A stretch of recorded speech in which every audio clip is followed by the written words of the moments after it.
Bismillahirrahmanirrahim. Assalamualaikum warahmatullahi wabarakatuh. Alhamdulillahirabbil alamin wa bihi nasta'in wala umuri dunya waddin wassalatu ala rasulillah amma ba'du.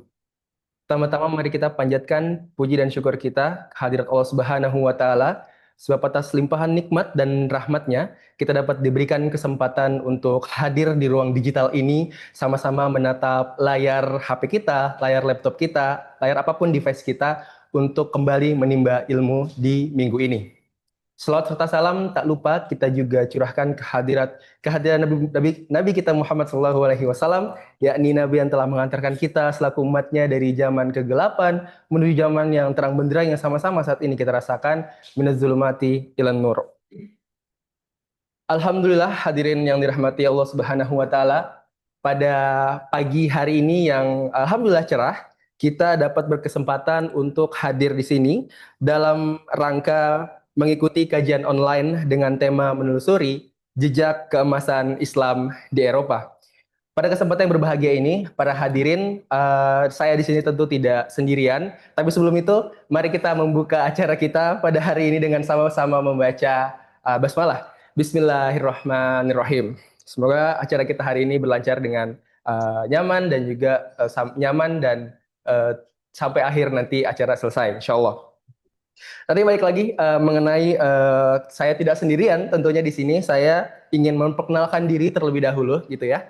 Perkenalkan, nama saya Farhan Hardiansyah. Insya Allah akan memoderatori kegiatan hari ini dari awal hingga akhir. Dan saya di sini tidak sendirian, saya bersama dengan narasumber kita dan juga tentu narasumber di sini sangat luar biasa karena kita tidak hanya menghadirkan satu narasumber, tapi langsung dua narasumber gitu ya untuk hadirin semua yang hadir pada kajian online hari ini gitu. Langsung saja kita sapa narasumber kita. Yang pertama ada Ustadz Muhammad Fikri.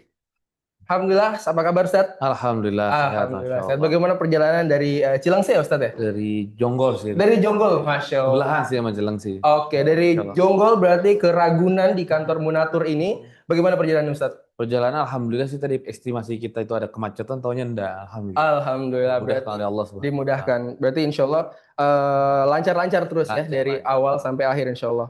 Narasumber kita yang kedua, kita akan langsung sambut Pak Ang. Masya Allah, apa kabar Pak Ang? Alhamdulillah. Alhamdulillah. Sehat. Mas Farhan sehat? Alhamdulillah sehat. Dan sedikit informasi, Pak Ang ini salah satu narasumber yang kita undang karena memang memiliki banyak pengalaman menjelajahi Eropa ya Pak Ang ya, Masya Allah. Jadi nanti kita akan sama-sama bahas mengenai tips dan trik bagaimana nanti kita akan menjelajahi Eropa gitu ya. Jadi bagaimana nanti hadirin semua kalau misalkan berkunjung ke Eropa, nanti bisa banget didengerin tips dan trik dari Pak Ang seperti itu.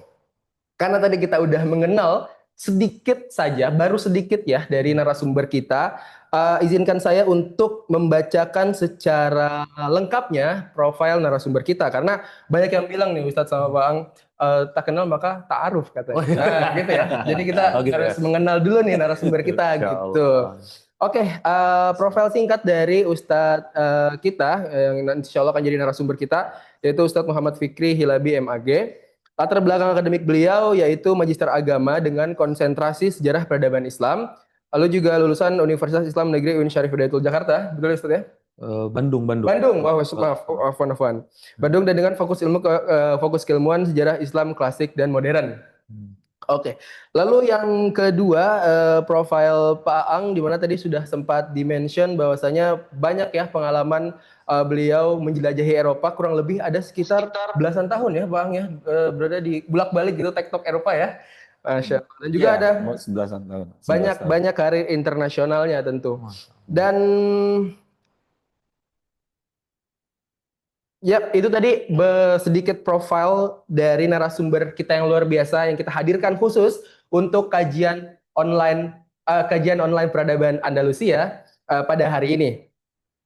Baik, hadirin sekalian dirahmati Allah Subhanahu wa taala, kita mengetahui bahwasanya sejarah adalah cermin bagi kita untuk belajar dan mengambil hikmah. Andalusia adalah salah satu peradaban Islam yang memiliki jejak emas dalam hal ilmu pengetahuan, seni, dan juga pemerintahannya. Pernah nggak sih kita ngebayangin gitu ya, hadirin sekalian, bagaimana Islam meninggalkan jejak yang sangat begitu brilian di zaman-zaman dahulu, khususnya di daerah Eropa, di daerah Andalusia seperti itu. Bagaimana umat-umat Islam, saudara-saudara kita di zaman dahulu itu dapat membanggakan Islamnya sampai bisa membuat peradaban itu mencapai puncak kemasannya seperti itu. Ini akan menjadi hal dan topik yang sangat menarik untuk kita bisa bahas pada hari ini, gitu ya. Dan tanpa berpanjang kata lagi, mari kita simak dan dengarkan kajian hari ini, kajian online peradaban Andalusia dengan tema menelusuri jejak keemasan Islam di Eropa, yang insya Allah akan disampaikan oleh Ustadz kita, Ustadz Muhammad Fikri Hilabi MAG. Kepadanya, wala tafadhol, masykurah. Syukran ya barakallahu fiik. Bismillah. Assalamualaikum warahmatullahi wabarakatuh. Waalaikumsalam. Waalaikumsalam Alhamdulillah warahmatullahi alladzi arsala wabarakatuh. rasulahu bil huda wa dinil haq liyudhhirahu 'ala ad-dini kullih wa kafaa billahi shahida. Asyhadu an la ilaha illallah wahdahu la syarika lah wa asyhadu anna Muhammadan 'abduhu wa rasuluhu sallallahu ala alihi wa sahbihi wa sallam tasliman mazida ma ba'd.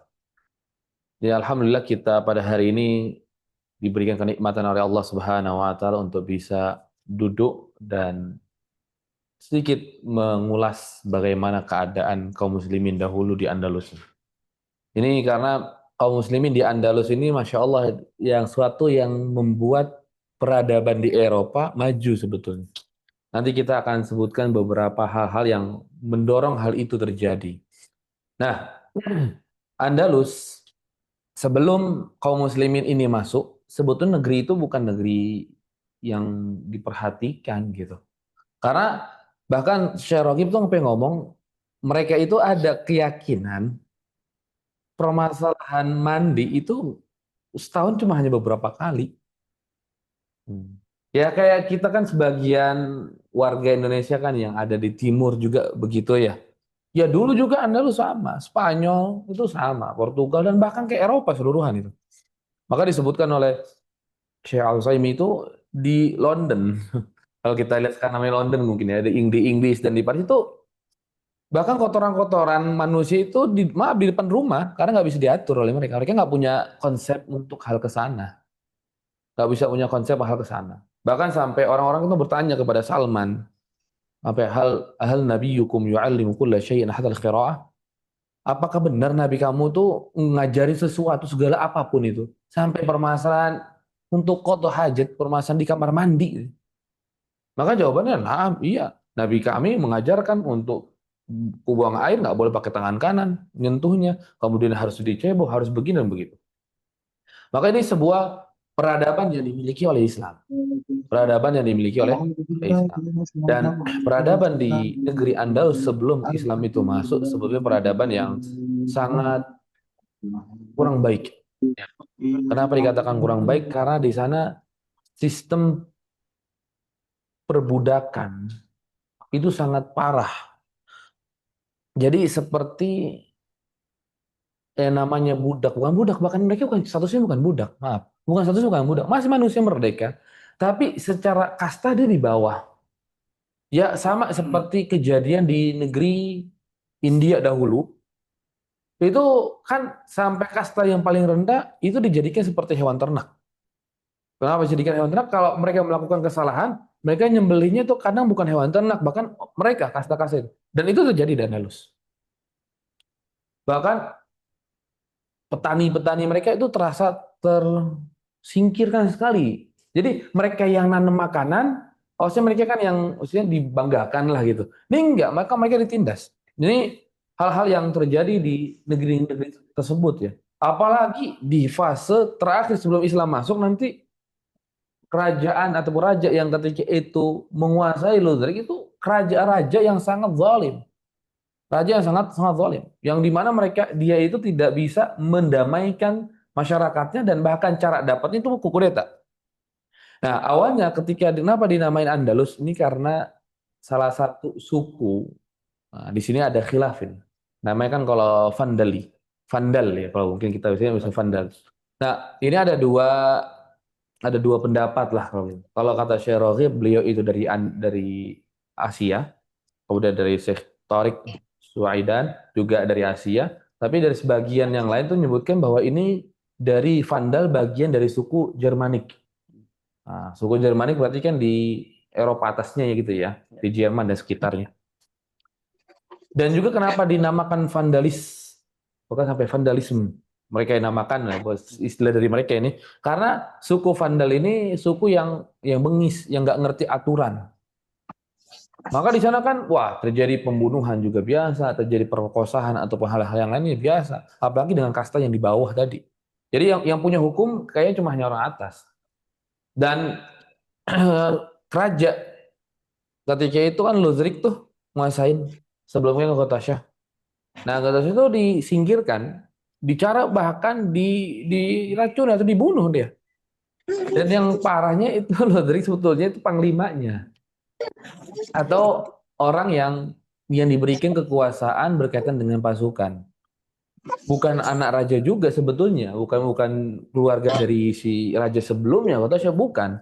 Tapi dia karena panglimanya, karena dia memiliki kekuatan di dalam permasalahan militer, akhirnya suatu saat dia mengkudeta rajanya sendiri.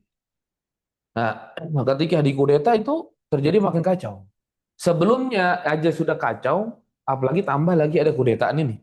Jadi sebelum Andalus atau sebelum Islam itu masuk, ya, itu yang namanya mereka kekacauan itu terjadi di mana-mana. Di ekonomi mereka sudah jatuh karena raja-raja mereka sudah memikirkan untuk diri mereka sendiri. Makanya nanti kenapa alasan salah satu Julian mau membantu kaum muslimin bahkan ya memberikan pelabuhan di Sabta itu karena salah satunya dia pengen ngambil anak-anak Gotasya itu ngambil kembali ternak-ternak yang mereka miliki karena sampai punya peternakan tuh ribuan di Andalus.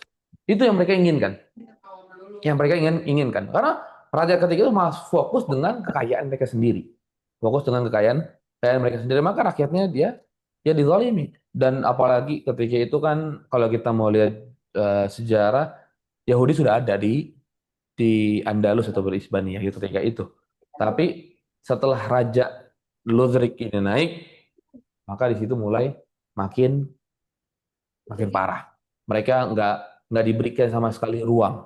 Ya mereka sudah ya sampai diusir, mereka ada diusir, diancam dan hal-hal yang terjadilah antara Syria ataupun antara Nasrani dengan Yahudi ketika itu. Sebetulnya sebelumnya itu nggak terjadi begitu parahnya gitu. Ya, nggak segitu parahnya, dan Yahudi pun nggak seperti Yahudi zaman sekarang juga ya, yang kita tahu di Israel ya, yang sekarang menggempur Palestina. Mudah-mudahan Allah Subhanahu Wa Taala selamatkan kaum muslimin di Palestina ya. Nah, ketika sudah kacau dari sisi ekonomi, dari sisi kepolitikan, kemudian dari masyarakat tuh mereka khawatir dengan keadaan mereka, kok ini nggak ada sesuatu perubahan. Setelah mengkudeta, pikirkan itu lebih baik, tahunya enggak. Tahunya tidak jadi lebih baik. Mereka malah merasa ya lebih sensata, lebih ketakutan karena terjadi peperangan kecil-kecil di mana-mana. Apalagi Lothric itu kan akan mencari istilahnya kan kekuasaan raja sebelumnya supaya diberantasin kan. Sampai anak-anaknya raja sebelumnya kan Kota pergi-pergi. Ada satu anak yang pergi ke Mina Usabetah, pelabuhan di Sabta, ada lagi yang ke atas lagi ke arah Italia. Nah, pada pergi semua. Menyelamatkan diri mereka masing-masing. Nah, sampai segitu zalimnya, dan si Ludwig ini sibuk untuk datang-datang ke kerajaan-kerajaan yang lain di sekitar Andalus untuk memastikan bahwa dirinya akan tetap tegar gitu, nggak akan ada yang menggoyahkan. Ya secara kemiliteran dia mencari hal tersebut ya supaya lebih kuat. Gitu. Nah, sampailah mereka Ludwig ini memerangi beberapa anak-anak dari raja sebelumnya yang di mana anak-anak ini nih memiliki simpatisan atau pengikut setia juga gitu ya, memiliki pengikut setia, kan nama juga raja sebelumnya di kudeta pasti kan ada pengikut setia lah kan gitu ya, kita itu nggak bisa pungkiri, bahkan di negara manapun yang namanya raja atau presiden pasti kan punya pengikut setianya mereka gitu. Nah, maka anak-anak ini ya sebagian itu mau mengumpulkan kekuatan, terutama anak yang datang di Mina Usabetah tadi ataupun pelabuhan Sabta lagi atau Syuta namanya sekarang ya, Syuta. Ya. Pindah ke sana. Karena di sana ada istilahnya raja kecil Julian yang setia dengan ayahnya dulu, ayahnya anak-anak ini. Sangat setia. Makanya dia itu nggak suka dengan Lutherik. Nggak suka dengan Lutherik. Karena Lutherik ini ya pertama udah ngerebut, mengkudeta, dan juga caranya zalim. Dan bahkan nanti kalau kita lihat lagi, waduh, ini Lutherik ini sampai, kalau kata Syarif itu sampai kejadian memperkosa anaknya Julian. Maka membuat Julian makin kesal juga dengan kejadian tersebut kan. Wah, ini secara ekonomi tadi sudah rusak, kemudian secara politik rusak, secara masyarakat di dalam kezaliman tuh makin banyak tersebar. Akhirnya mereka itu warga itu sangat kacau mereka. Karena mereka bingung, ini siapa yang bisa memperbaiki keadaan di sini dengan diktatornya Ludwig, dengan kekuatan yang dia punya, karena kan kekuatan ketika itu dikuasai oleh mereka semua, oleh Ludwig ke semua. Bahkan sampai harta-harta raja sebelumnya diambil. Anak-anaknya ini nggak bisa ngambil sama sekali. Anak-anaknya ini nggak dikasih sama sekali. Yang dikasih itu cuman bukan nggak dikasih, bahkan pergi aja dia ke tempat yang masing setia dengan keluarga kerajaan ketika itu. Maka keadaannya itu makin parah dan Masya Allah. Ini Allah Subhanahu wa Ta'ala takdirkan memang kaum muslimin buka Andalus ini. Ya, ketika turun ke bawah tadi kan salah satu anaknya kata Syahid tersebut ngobrol dengan Julian gimana? Bilang, kalau Julian ngomong kalau seandainya kami dari setan ini naik ke atas berperang dengan Ludwig gak bakal mampu. Karena kita kota kecil juga. Ya kan, kota kecil.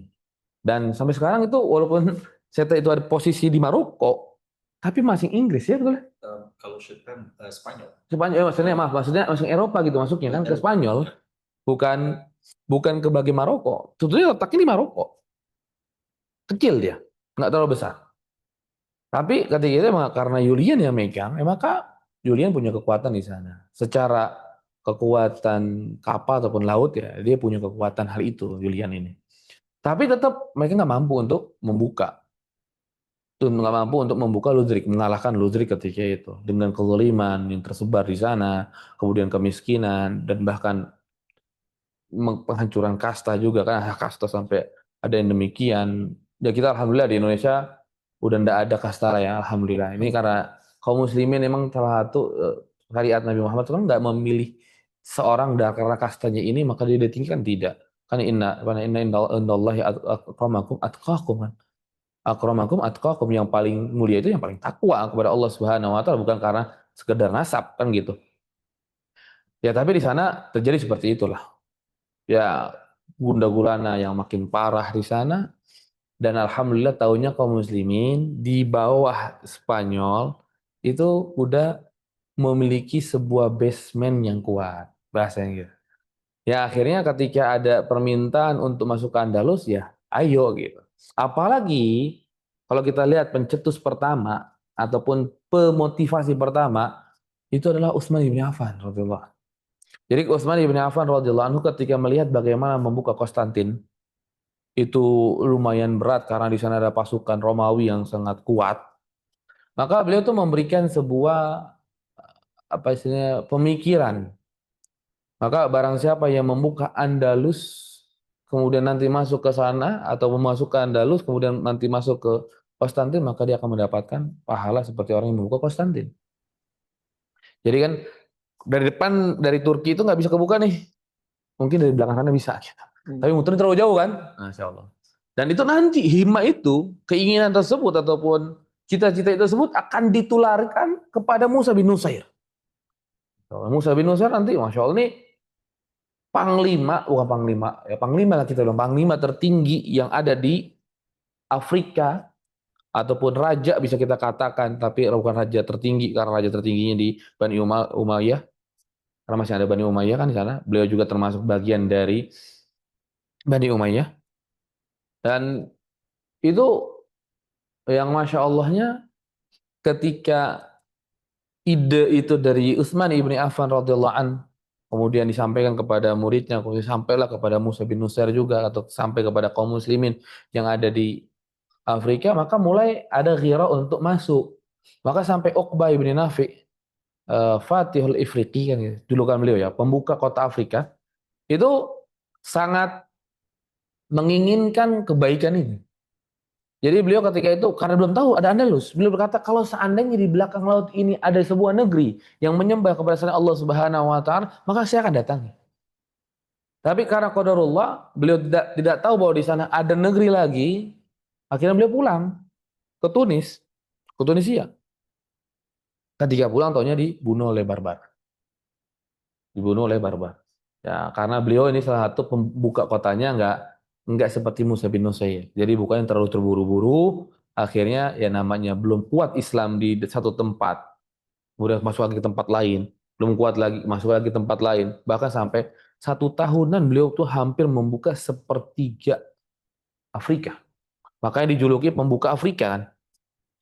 Karena buru-buru akhirnya meninggal di sama barbar. Meninggal sama barbar dijegat tengah jalan kemudian dibunuh. Maka di sana Musa bin Nusair, salah satu tokoh terbesarnya itu yang membuka kota Andalus ini, itu Musa bin Nusair, ya. Panglima tertingginya itu Musa bin Nusair, bukan Tariq bin Ziyad. Tapi kayak orang lebih kenalnya Tariq bin Ziyad. Betul ya? Bukan, Tariq bin Ziyad itu kalau dikatakan jenderalnya Musa bin Nusair, bawahannya Musa bin Nusair.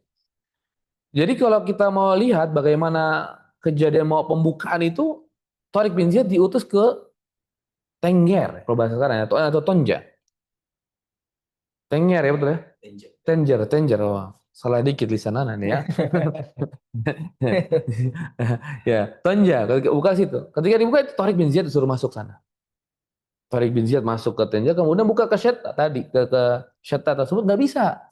Emang kalau Julian kalau untuk mempertahankan negerinya kuat, tapi kalau keluar untuk melawan Lutheran nggak kuat. Karena jumlah mereka nggak banyak. Tapi masya Allah, alhamdulillah, dengan tidak terbukanya Syetta di tangan Tariq bin Ziyad nggak kebuka. Mundur Tariq bin Ziyad ke Tonja, malah akhirnya apa? Mendengar kabar-kabar tentang bagaimana keadaan Andalus. Yang manusia sudah tidak dihargai, yang bagaimana keekonomian, kemiskinan mereka sangat parah, kezaliman sangat merajalela, yang dilakukan oleh Luthrik ini. Maka mulai ketika itu mendapatkanlah pikiran-pikiran untuk bisa membuka kota Andalus. Tapi beliau cuma hanya sekedar jenderal. Masya Allah, ini yang tidak dimiliki oleh kaum muslimin pada hari ini. Taat kepada amir. Walaupun Tariq bin Ziyad itu punya pasukan, ribuan pasukan, tapi beliau nggak berani bergerak. Kecuali apa? Sudah dapat perintah dari Musa bin Nusair. Dan Musa bin Nusair nggak berani gerak kecuali sudah dapat perintah dari Al-Walid. Dari khilafah ataupun raja Umayyah ketika itu.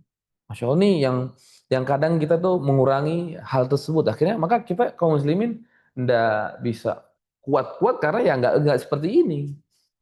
Nah, maka ketika sudah mulai ada pemikiran demikian, kemudian ditambah lagi anaknya Ghatasha tersebut tadi sudah ngobrol ke Julian, minta tolong ke Julian nggak mampu.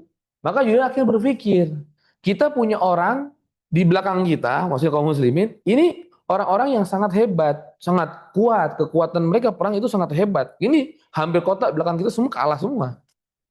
Tapi salah satu keistimewaan mereka adil.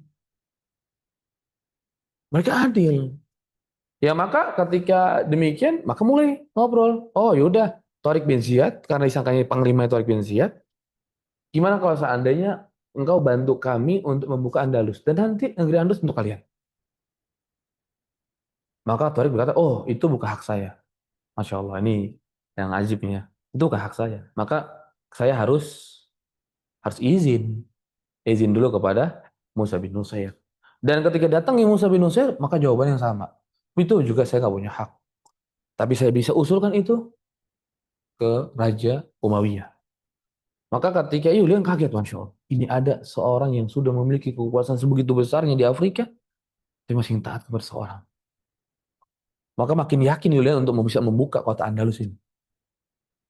Dan ketika ditanya, apa permintaan ketika kita buka kota Andalus?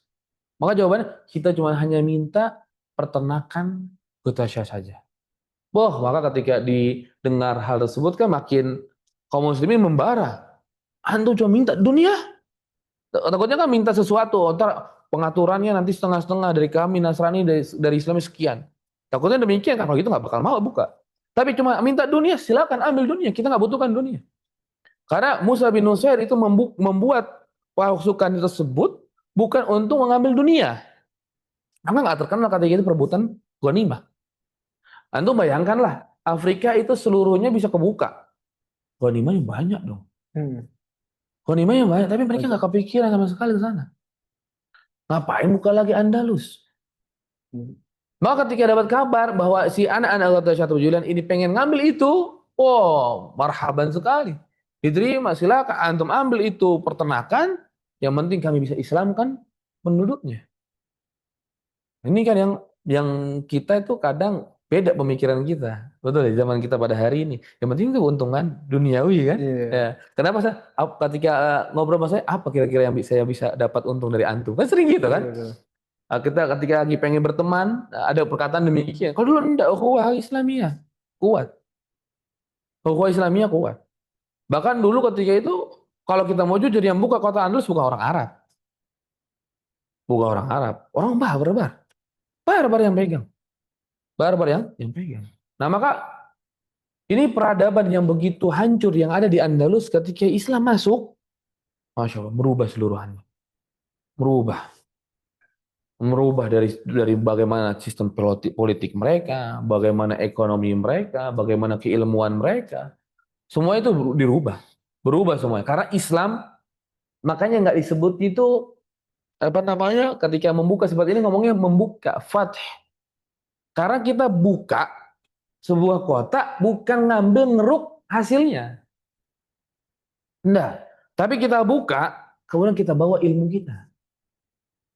Kan kalau yang lain kan enggak ya, kayak emang kita pernah dijajah kan ya, Indonesia pernah dijajah. Tapi kan untuk rakyatnya suruh belajar kan susah ya. Misalnya ditahan supaya sedikit orang yang bisa belajar, supaya mereka itu tetap bodoh kan gitu. Nah itu kan demikian. Tapi Islam tidak.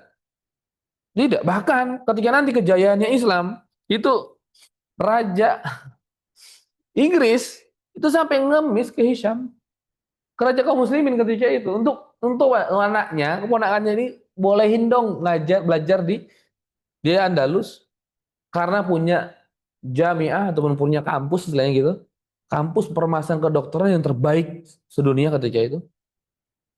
Sampai seperti itu kan. Berubah.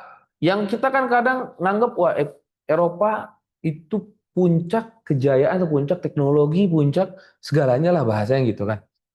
Tapi kalau kita kembali zaman Andalus enggak ada. Mereka nggak tahu apa-apa. Nggak tahu apa-apa. Mereka nggak ngerti cara buang air, itu masalah sepele. Buang air nggak mengerti. Kemudian permasalahan pertanian juga kurang bagus. Maka kemarin kita tahu kan dengan Ibnu Baitur gimana beliau lah menemukan tanaman-tanaman yang ada. Itu penelitian dari beliau. Jadi terbukanya di sana karena kaum muslimin yang ada. Yang awalnya itu tempat yang nggak bilang katakan gersang juga, tapi tempat yang tidak ada teknologi, maka masuk kaum muslimin, maka berkembang di sana. Maka berkembang di sana. Karena kaum muslimin ketika masuk tadi Musa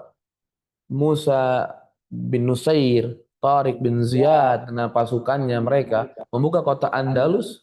Kemudian setelah buka, maka mulailah kaum muslimin meniti bagaimana pengetahuan yang kita sudah miliki untuk diterapkan di Indonesia, di Andalus ketika itu. Di Andalus. Bahkan sampai disebut oleh Syekh Tariq As-Suwaidan, dengan masuknya pasukannya kaum muslimin saja, baru masuk nih kota ini dikuasai, itu sebagian mereka sudah masuk Islam langsung. Karena melihat bagaimana perbedaan jauh dengan raja sebelumnya. Raja sebelumnya zalim. Itu apa-apa ya dizalimi. Tapi kok ini masuk kita tenang. Ini masuk kok berubah. Makanya ketika awal masuk Tariq bin Ziyad kan, Masya Allah, ini perkataan yang sangat menakjubkan kalau menurut Anda. Jadi salah satu panglima ataupun jenderalnya Luthrik yang menjaga di sekitaran Gibraltar, itu ketika perang dengan Tariq bin Ziyad sampai mengucapkan sebuah ungkapan yang menurut Anda itu wah, hal yang pasti berlebihan, tapi hal yang sangat besar bagi kaum muslimin. Karena dia meminta tolong kepada Luthrik, gak kuat kami nggak bisa melawan Tariq bin Ziyad. Karena apa? Nahnu la nadri ainahum. Kami ini nggak tahu mereka itu dari mana. Siapa mereka? Sampai berkata, la nadri min ahli sama atau min ahli dunia. Kita nggak tahu ini. Mereka ini penduduk langit atau penduduk dunia. Karena hal yang sangat menakjubkan yang dimiliki oleh setiap diri kaum muslimin. Bukan cuma sekedar Tariq bin Ziyad, tapi semua kaum muslimin mirip sama semua. Apa? Nggak ada kecintaan hubbud dunya. Nggak ada kecintaan dengan dunia. Dan mereka berperang ya karena Allah Subhanahu wa taala. Maka ketika kisah yang menyebutkan Tariq itu membakar kapal, perahu, itu kabar-kabar yang ghair muwaththaq, yang kabar-kabar yang nggak thiqah, dan bahkan nggak ada di kutub kaum muslimin. Tariq bin Ziyad kalau bakar itu kapal, pasti Musa bin Nusair marah. Kenapa kok bisa berani ngebakar itu kapal? Memang kapal punya siapa? Kan gitu. Dan bahkan sebagiannya punya Yulian, dipinjamkan oleh Yulian. Dibakar nggak mungkin. Tapi kan itu yang makanya saking bingungnya mereka untuk mengibaratkan bagaimana kekuatan kaum muslimin dengan cara demikian. Oh, bilangnya Tariq itu membakar perahu supaya memotivasi kaum muslimin untuk berperang mati-matian. Tidak. Tariq bin Ziyad kapal masih ada di belakang, nggak diapa-apakan. Makanya setelah lawan itu kan nanti pasukan nambah. Pasukan itu nambah. Dikirim lagi oleh Musa bin Nusair. Antum bayangkanlah tadi untuk izin masuk perang aja, Tariq harus ngomong ke Musa. Musa harus ngomong ke Khalifah. Nggak mungkin itu dilakukan. Dan kita nggak sampai detik ini nggak dapatkan ulama kita menyampaikan hal itu. Yang hanya ada dari kabar-kabar dari orang-orang mereka. Orang-orang Nasrani. Karena saking bingungnya bagaimana mengibaratkan cara masuknya. Kok begitu menakjubkan, begitu kuat, yang mereka cuma hanya sekitar ada 7 sampai 12 ribu doang. Kok bisa mengalahkan pasukan yang begitu banyak kan gitu. Maka setelah terbuka, Masya Allah, ilmuwan tuh maju. Apalagi di zaman Abdurrahman An-Nasir. Di zaman Abdurrahman An-Nasir, wah Masya Allah, itu udah secara keekonomian makin besar. Kemudian secara kekuatan sangat kuat, permasalahan ilmu sangat diperhatikan. Karena bahkan anaknya Abdurrahman Al-Hakam itu sangat perhatian dengan buku. Sampai disebutkan beliau itu termasuk orang yang penyalin buku. Jadi kalau sekarang kan fotokopi kagak pinter ya, tinggal taruh foto tret. Kalau dulu tukang fotokopi itu akan baca, akan nulis sendiri. Baca kita aslinya, kemudian ditulis. Maka mereka akan pengetahuan tuh makin banyak yang mereka dapatkan. Nah, anaknya Abdurrahman yang Hakam sebelum jadi khalifah nanti, sebelum jadi pemimpin Andalus, itu beliau tuh biasa seperti itu. Ketika beliau masuk, naik jadi raja ketika itu, maka apa akhirnya? Masya Allah, makin terbesar perpustakaan yang dimiliki Abdurrahman bin Nasir sebelumnya, tahunya makin besar di tangannya anaknya. Bahkan apa? Beliau menugaskan orang-orang untuk pergi ke perpustakaan tempat yang lain, seperti perpustakaan di Abbasiyah, karena itu sudah zaman Abbasiyah, atau perpustakaan yang lain, supaya untuk mencatat ilmu-ilmu semuanya. Dan bahkan nanti orang yang mencatat ilmu, ataupun menulis ilmu, atau menyalin buku kitab, itu akan digaji dengan gaji yang mahal. Karena apa? Pusat peradaban dari sini, kan gitu. Kan kita sering dikatakan apa? Jendela dunia, baca buku jendela dunia, kan gitu. Ya karena demikian.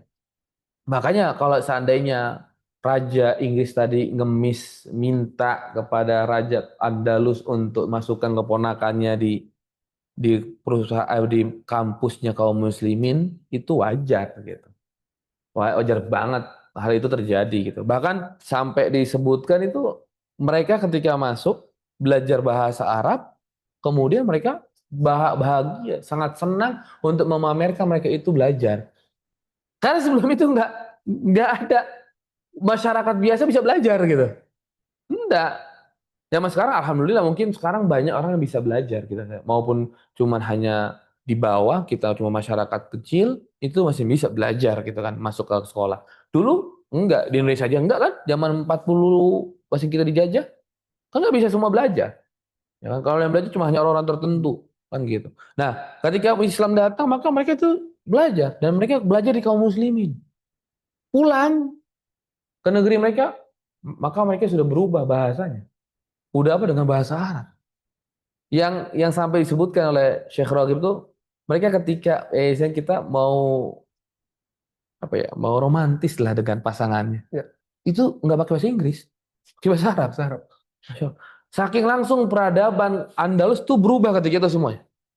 Karena bahasa Arab itu bukan bahasa Islam, bukan bahasa Arab orang Arab, bukan bahasa Islam. Kan tadi kita bilang yang buka kota Andalus siapa? Barbar. Berarti yang menyebarkan bahasa Arab siapa? Barbar pertama. Ya sama lah kita kalau kita pertama Kiai Haji apa nih Kiai Haji Hasyim Asy'ari kan bahasa Arab. Kalau kita lihat buku-buku beliau kan bahasa Arab. Nah, ke sana bahasa Arab. Maka tersebar bahasa Arab, maka mereka itu bangga dengan bahasa tersebut. Jadi kalau dulu Andalus ketika di masa Islam itu mereka itu bangga ketika mereka bisa bahasa Arab, mereka itu bangga dengan Islam mereka karena ini loh baru agama yang menurut mereka itu yang benar-benar adil, yang benar-benar bisa menjaga mereka dan menjaga hal yang lainnya.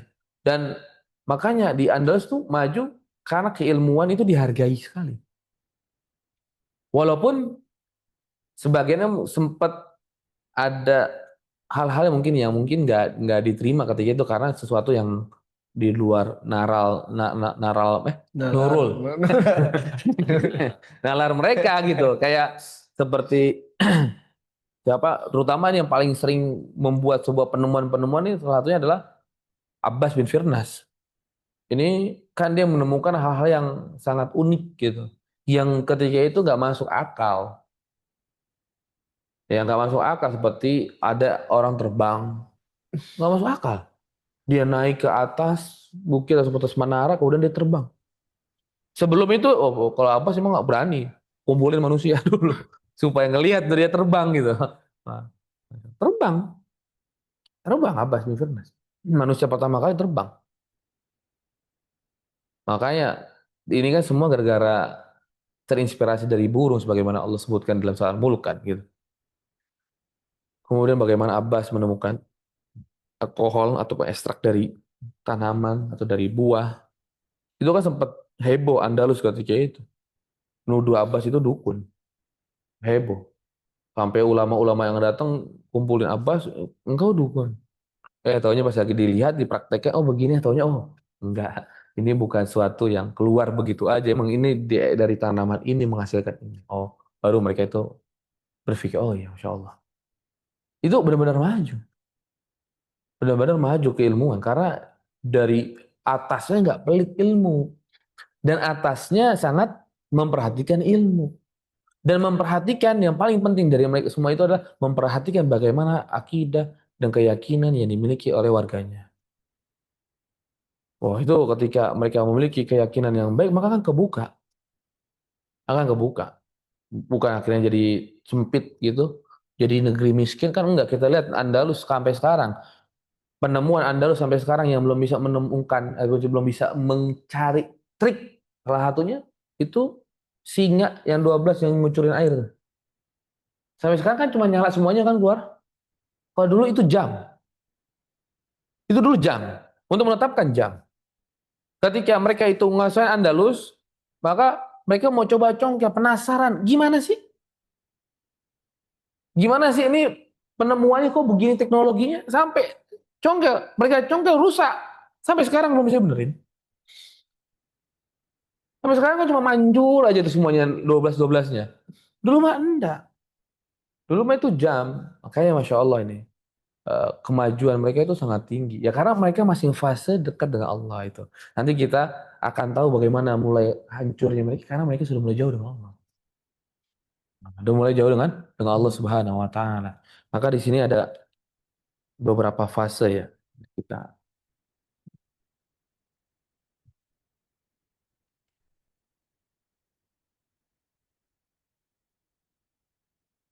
Nah, di sini kan ada kalau kita lihat kronologi Andalus itu ada beberapa ya. Pertama itu ada pembukaan ya. Tadi seperti Tariq bin Ziyad, kemudian ada bentar.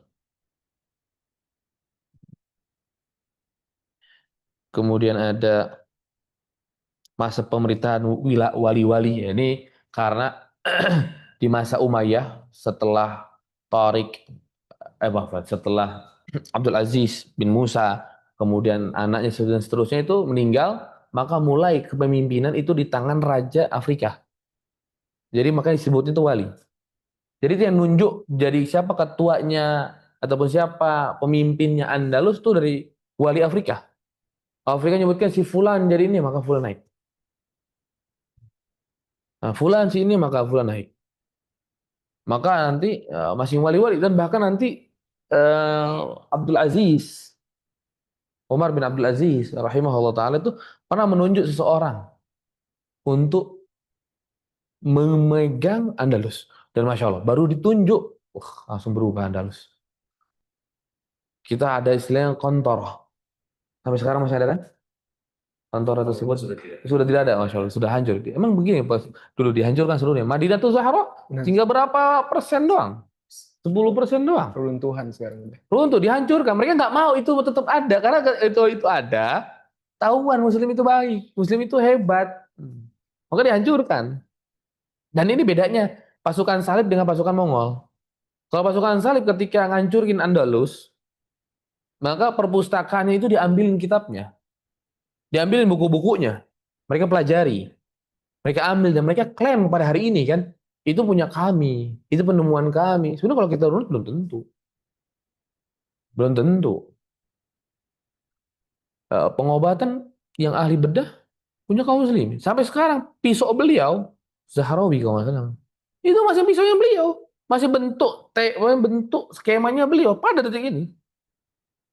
Bayangkan kalau seandainya beliau ketika itu seorang Andalus juga. Maka kalau seandainya beliau itu membuat hak cipta, orang terkaya dunia kalah Elon Musk sudah kalah. Lagi rame copyright Ustadz sekarang. Hah? Iya, copyright kalau beliau ketika itu pakai tuh, keluarganya udah paling kaya raya udah. Udah Elon Musk kalah, mungkin pemerintahan ataupun negara-negara kalah udah. Orang dia tahun itu sampai sekarang itu dipakai nggak ganti-ganti. Ajib kan? Itu semua di Andalus itu. Ya, para ulama nyebutin karena mereka salah satunya masih di atas agama yang sahih, masih di atas manhaj yang sahih. Maka beliau baru mulai berubahnya ketika mulai datang di Rian, kalau nggak salah. Kemudian juga datangnya istilahnya Muluk Tawaif. Nah, fase nanti selanjutnya nih, ini Muluk Tawaif. Setelah Bani Umayyah ini memegang atau Abdurrahman ibni Muawiyah ataupun lebih terkenal dengan Abdurrahman Ad-Dakhil. Setelah Abdurrahman Ad-Dakhil ini nanti wafat dengan raja-raja setelahnya, nanti masuklah fase Muluk Tawaif. Abdurrahman An-Nasir sudah wafat, maka Muluk Tawaif. Nah, di sini dimulai keruntuhannya, jeleknya kita udah. Tapi alhamdulillahnya masih kembali. Itu jadi kalau antum mau tahu itu sampai belasan kerajaan. Dulu semua senegeri Andalus dari Spanyol, Portugal, kemudian sampai ke atas, itu masih Spanyol juga ya, sampai ke Barcelona. Itu semua kaum muslimin yang megang. Ketika Raja Abdurrahman An-Nasir Al-Hajib meninggal nanti setelahnya, berubah, mereka pecah masing-masing. Mereka mengklaim ini kerajaan saya, ini kerajaan saya, ini kerajaan saya. Hampir 12-13an kerajaan. Bayangin, hancur. Maka sosok Abdurrahman An-Nasir nggak ada. Abdurrahman Ad-Dakhil nggak ada udah. Kemudian atau Abdurrahman Al-Ghafiqi nggak ada. Karena mereka udah nggak memikirkan lagi. Kan kalau kita kembali kepada tiga Abdurrahman ini, Abdurrahman Ad-Dakhil, Abdurrahman Al-Ghafiqi, Abdurrahman An-Nasir, maka mereka selalu menyerukan kepada kaum muslim untuk kembali kepada Allah. Abdurrahman Ad-Dakhil, Masya Allah, bagaimana beliau menyerukan hal tersebut. Ini ketika di wali tadi, terakhir, wali-wali ini sudah makin rusak. Sudah terjadi kerusakan. Maka sampai di bahasa Syekh Raghib itu butuh apa namanya? Seperti apa ya? Nubuah baru gitu. Karena udah makin mereka berpecah. Di masa wali-wali ini itu sudah mulai masuk orang-orang Itali, Baba itu untuk mengkudeta. Kudeta kaum muslimin yang ada di Andalus dengan cara apa? Menghancurkan, membenturkan antara barbar dengan orang Arab ketika itu.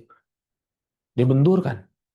Maka Abdurrahman Ad-Dakhil masuk, itu didamaikan kembali. Tidak lagi ada asabiyah. Semua kita sama. Tidak ada perbedaan di antara kita kecuali ketakwaan kepada Allah Subhanahu wa taala. Maka setelah itu masuk ke kerajaan Umayyah. Nah, maka di sana mulai tertata jauh lebih baik. Tertata lebih baik. Ketika hancur dari Muluk Tawaif, maka mulai ke kerusakan di sana. Yang awalnya kita di atas, tapi ketika mereka sudah tergiur dengan harta, tergiur dengan jabatan, maka nanti ada perkataan Alfonso ini yang yang butuh saya bacakan kayak ini. Ini salah satu raja Andalus yang tersisa di atas. Yang dulu Alfonso yang kedua atau yang ketiga itu ngasih uang upeti kepada kaum muslimin. Ngasih uang upeti kepada kaum muslimin. Tapi ketika yang keenam, ketujuh malah kaum muslimin yang ngasih upeti kepada mereka. Nah, beliau mengatakan, ini yang menyebutkan Dr. Khalid Al-Khalidi. Beliau menyebutkan Alfonso ngomong ke rasulnya ataupun ke utusannya, "Kaifa atruku qauman majanin?" Dia nyebutkan, bagaimana ceritanya aku bisa meninggalkan kaum yang udah gila, majanin. Jadi awalnya kita maju mulai jatuh gara-gara apa? Sikap rajanya, sikap pemimpinnya, sikap masyarakatnya udah berubah. Mereka tidak kembali kepada manhaj yang benar, tidak lagi kembali kepada takut kepada Allah, hatinya sudah rusak, sudah memikirkan, bahkan pernah terjadi tuh Taif itu pernah berantem 3 kerajaan, cuma ngerebutin, kalau antum mau tahu apa, ngerebutin wanita bahkan budak Nasrani. Kayak nggak ada wanita cantik lain lagi itu loh, kan? Maka kemudian lanjut. Tusamma kullu wahidin minhum bismi khulafaihim wa mulukihim wa umaraihim. Jadi tuh mereka tuh mulai ngeklaim diri mereka masing-masing ini, raja-raja tadi, raja kecil ini. Dengan istilah apa? Oh, ada namanya Al-Mu'tadid, Al-Mu'tamid, Al-Mu'tasim, Al-Mutawakkil, Al-Musta'in. Makanya gimana saya nggak ngancurin mereka, karena mereka cuma klaim diri saya Musta'in, Mutawakkil, Muqtadir. Cuma hanya klaim memberikan nama-nama istimewa pada diri mereka sendiri masing-masing. Kemudian ditambah lagi, udah begitu, apa yang kata beliau? Kenapa saya nggak gergetan gitu untuk masuk? La yasilu fi dzabbi an nafsihi saifa. Mereka itu udah ngaku kuat, tapi mereka nggak bisa membela diri.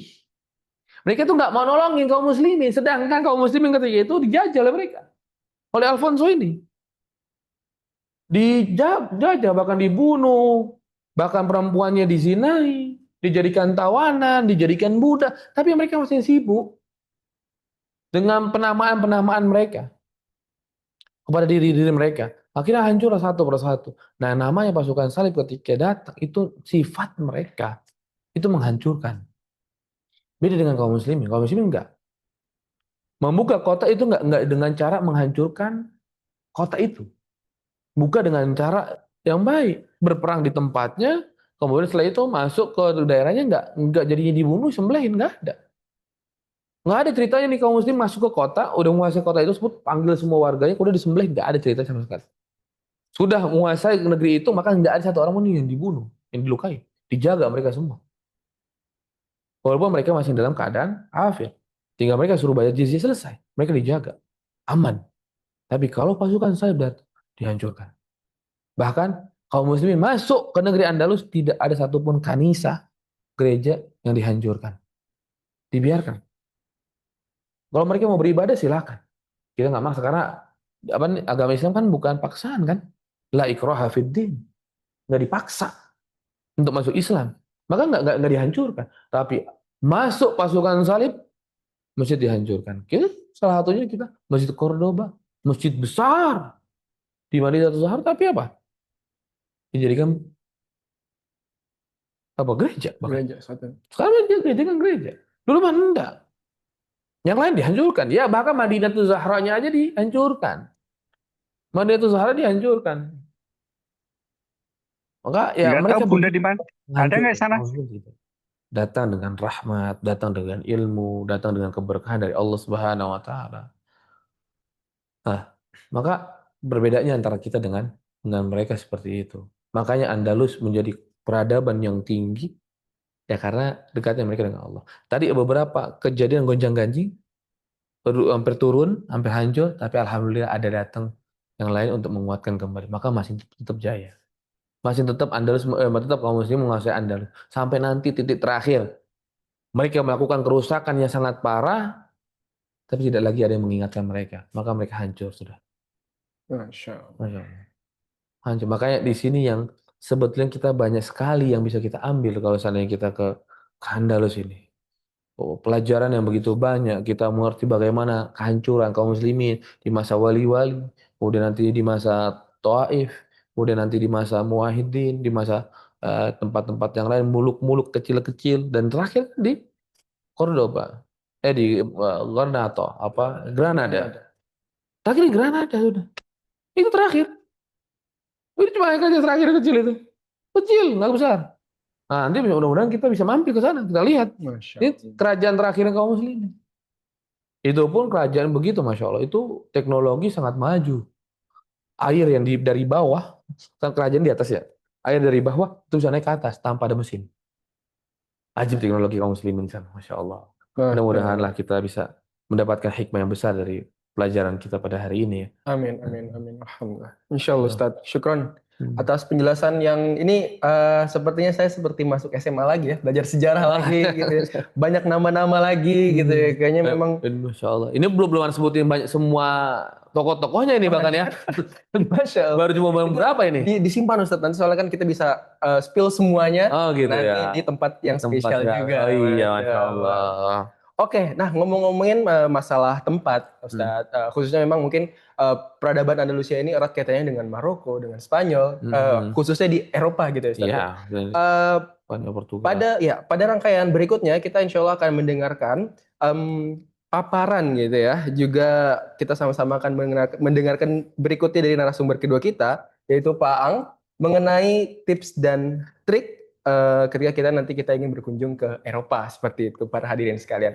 Maka kita langsung saja menyambut Pak Ang. Padanya kami silakan. Assalamualaikum warahmatullahi wabarakatuh. Assalamualaikum. Bapak Ibu, langsung seperti saya menyampaikan, jadi ada tips dan trik karena terkait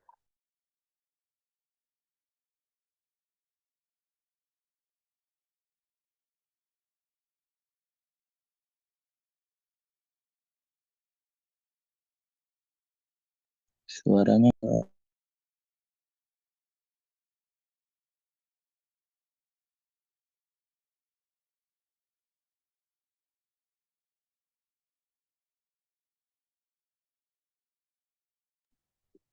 audionya nggak masuk.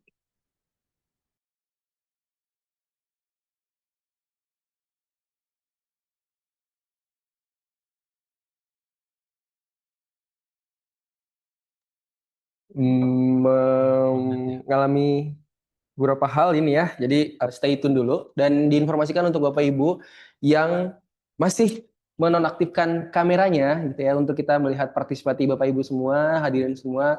Ayo mari kita nyalakan kameranya, kita bangkitkan semangat lagi belajar kita di sini di ruang digital pada hari Minggu ini. Baik, sudah terhubung kembali dengan Pak Ang. Ya, baik. Sudah jelas ya? Ya. Ya, pertama tips and trick ketika di hotel ya. Baik di Maroko maupun di Spanyol ya. Jadi hotel di sana ya pada umumnya itu tidak menyediakan kettle di dalam kamar ya. Karena kebiasaan orang Indonesia kan kalau pagi-pagi pengen ngopi gitu ya atau malam. Nah, itu sebagian besar hotel di sana itu tidak menyediakan kettle, sehingga kita kalau mau air panas itu harus minta ke resepsionis ya. Namun ada beberapa hotel juga terutama seperti misalkan kayak butik hotel itu resepsionis itu tidak 24 jam ada gitu ya. Jadi mungkin tipsnya bagi Bapak Ibu ketika mau perjalanan ke sana itu membawa botol yang bisa menyimpan air panas ya. Kemudian di kamar mandi mereka tidak menyediakan pasta gigi dan sikat gigi di kamar mandi karena menurut mereka itu adalah sudah keperluan masing-masing. Jadi setiap orang memang sudah harus bawa. Jadi di hotel itu tidak ada pasta gigi dan sikat gigi. Hanya biasanya shampoo, conditioner seperti itu. Kemudian juga di sana tidak ada air mineral. Mungkin Bapak Ibu yang misalkan sudah sering menginap di hotel biasanya ya, ketika kita masuk kamar itu sudah ada botol minum gitu kan, ada ketelnya juga. Sebagian besar, memang tidak semua. Kadang juga kita mendapati ada yang menyediakan seperti itu, tapi pada umumnya mereka tidak menyediakan air minum karena eh, ini hanya untuk di Spanyol. eh, air air keran di dalam hotel itu adalah layak diminum. Jadi jangan ragu, biasanya jamaah kita tuh masih bener nggak nih minum minum dari keran gitu kan. Di hotel, untuk semua hotel di sana itu udah standar kalau air kerannya harus layak minum seperti itu. Bukan layak bersih ya. Ya bukan layak bersih lagi, tapi layak untuk diminum. Nah, kemudian juga selama di hotel itu tidak meninggalkan barang-barang di lobi. Biasanya tamu kita berpikir lobi itu aman. Jadi turun bawa koper, kemudian ditaruh di sana, kitanya sarapan. Wah, itu jangan sekali-kali lakukan itu di Eropa. Ya, karena kita pikir Eropa negara maju ya copetnya juga Maju. lebih ya, lebih serem gitu. Karena pernah kejadian tamu-tamu kita sudah di lobi hotel dia hanya turunkan sebentar gitu ya. Ternyata dia sudah diikutin oleh jambret, oleh maling, diambil tasnya, dia pergi pakai taksi. Jadi harus hati-hati juga ya di Eropa untuk faktor keamanan. Nah, kemudian kamar itu hampir seluruh kamar di sana itu non smoking. Jadi jarang kita untuk bisa dapat smoking room. Nah, biasanya orang kita suka bandel-bandel nih. Kadang kalau yang ini ya tetap curi-curi. Nah, itu hati-hati. Di situ ada pendeteksi asap. Kalau ternyata ketahuan itu dendanya lumayan tinggi ya. Alhamdulillah berarti ya. Jadi syar'i gitu. Syar'i. Rokok nih. Ya. Baik, kemudian yang berikutnya berkaitan dengan toilet. Nah, ini baik di Maroko ataupun di Spanyol itu sama. Jadi mungkin tadi yang Ustadz paparkan ya mengenai apa namanya bersuci di sana. Jadi masih terbawa ya kebudayaannya. Jadi di sana itu toilet itu tidak ada shower, Ustadz. Ya, nah makanya kalau untuk orang kita yang sangat perlu sekali air, itu ada travel bidet namanya. Jadi kayak semacam botol, ya itu bisa bawa travel bidet. Karena baik di hotel sendiri pun itu tidak ada keran untuk apa? Nyiram kita. Iya, ya seperti itu. Nah, Maroko pun gitu. sama. Maroko itu stylenya ikut Eropa. Jadi mungkin kita pikir wah ini negara Muslim seperti itu enggak. Mereka ikut Eropa. Nah, kemudian untuk toilet umum itu sebagian besar mereka berbayar. Berbayarnya kisaran setengah euro sampai 1 euro pakai koin. Jadi mungkin kalau yang punya koin ya alhamdulillah gitu. Tapi kalau enggak, kalau misalkan di rest area biasanya itu kita bisa jajan atau ada uang pecahan kecil nanti juga otomatis dapat kembalian. Nah, kemudian tips berikutnya berkaitan dengan pakaian ya. Jadi apa mungkin ini kaitannya dengan perjalanan Andalus yang di Monatur ini ya, yang insya Allah akan di November gitu. November itu sebetulnya cuacanya masih harusnya welcome lah untuk orang Indonesia karena dia tidak panas, kemudian juga tidak terlalu dingin. Jadi kayak pakai jaket tipis-tipis aja. Kalau di Maroko itu kisarannya 15 derajat sampai 23 derajat. Kemudian untuk ketika masuk ke Spanyolnya itu sudah agak lebih dingin, apalagi udah ke daerah Granada ya, itu sekitar dari Spanyol itu 10 derajat sampai 15 derajat. Nah, Granada biasanya lebih dingin lagi, bisa 8 derajat. Tapi yang familiar dengan kita mungkin di Maroko paling. Ya, Maroko biasanya kita udah lepas jaket, kausan aja udah enak ya. Tapi kalau mulai masuk ke Spanyol perlu jaket. Nah, meskipun begitu apa namanya disarankan juga tetap membawa jas hujan atau payung karena November ini masih hujan, ya, turun hujan. Kemudian juga tentunya pakaian yang nyaman, topi, kacamata. Nah, biasanya ketika cuaca terang itu juga lumayan silau, jadi kacamata memang kita perlu, bukan hanya gaya gitu ya. Tapi itu sangat-sangat diperlukan.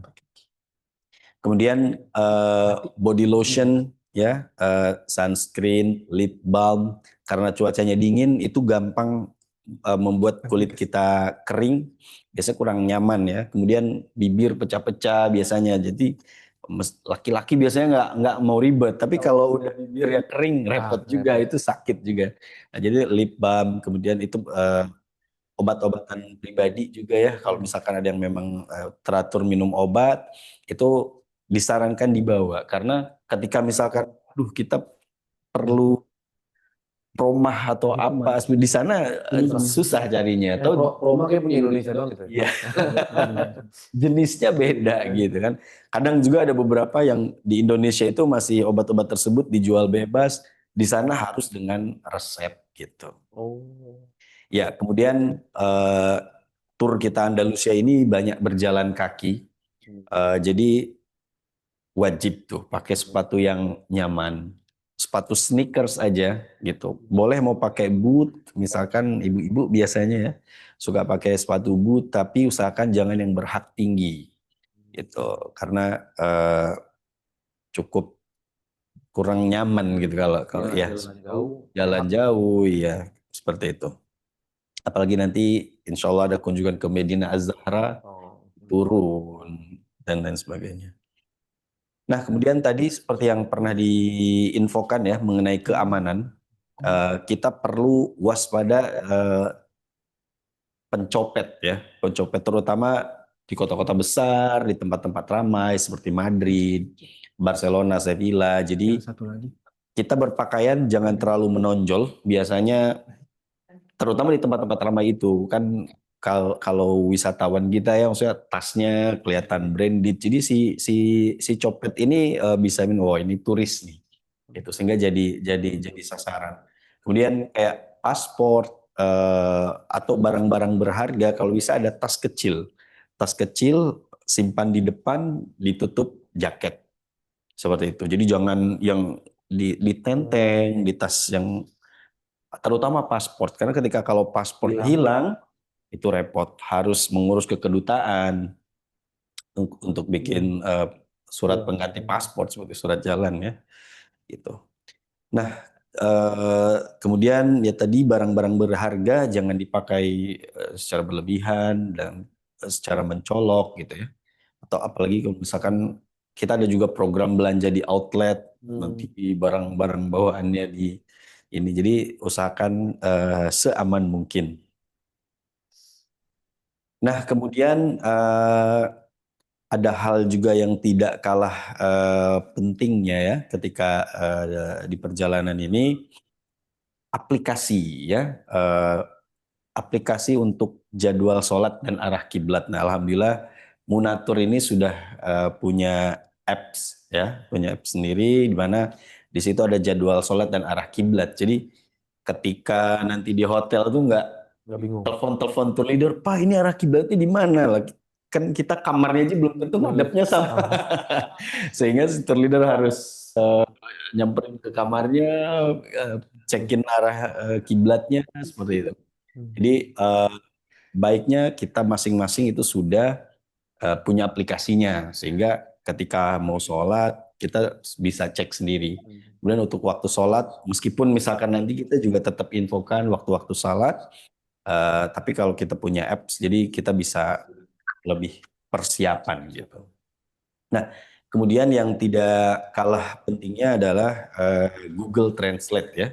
Biasanya ketika kita berhenti di rest area atau misalkan ada waktu ke minimarket, kadang kita pengen jajan, pengen beli makanan-makanan lokal. Nah, kalau di Maroko aman, tapi kalau di Spanyol hati-hati. Banyak ketika ternyata snack, apalagi misalkan nanti yang traveling bawa anak kecil masuk grocery atau minimarket, wah ada snack gitu, ada kayak keripik kentang atau apa gitu. Ternyata bahan-bahannya di situ memakai minyak babi seperti itu. Jadi perlu juga Bapak Ibu untuk pastikan pakai Google Translate gitu ya untuk lihat ingredients, atau juga misalkan kayak informasi-informasi yang masih tertulis dalam bahasa Spanyol gitu atau bahasa Arab di Maroko. Nah, dengan alhamdulillah sekarang ada kemudahan di Google Translate, itu bisa di-scan tulisan apapun itu bisa diterjemahkan ke dalam bahasa Indonesia.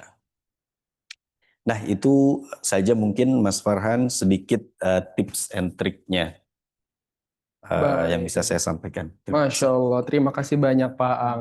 Jadi sangat membuka gambaran kita bagaimana keadaan di Eropa sana ya, khususnya di Maroko dan juga Spanyol seperti itu.